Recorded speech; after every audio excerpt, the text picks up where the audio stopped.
One very useful thing about Git is it'll help you find a problem that you accidentally introduced to your code.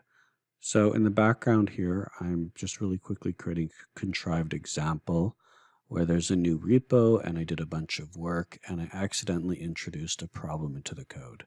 In this case, the problem is an extra E.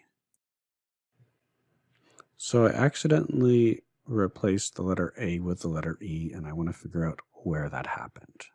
So the first step is to look at my Git log and find a spot where I know it worked properly. And then I use git-bisect and I say git-bisect start. This starts the troubleshooting process. I indicate which SHA is bad. I indicate which SHA is the good SHA. And then I start the process. How this works, I look at my code, I look at my UI, wherever the problem is, and I look and I see if the problem exists there. Here I see it's an A, so it's no problem.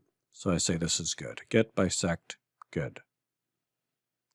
And now I refresh, I look, and I see, oh, here is the E instead of an A, so this is a bad commit. So I say git-bisect bad. Now I check again. I'm back to an A. This is a good commit, so I tell git. Good. Now you can see the output changed.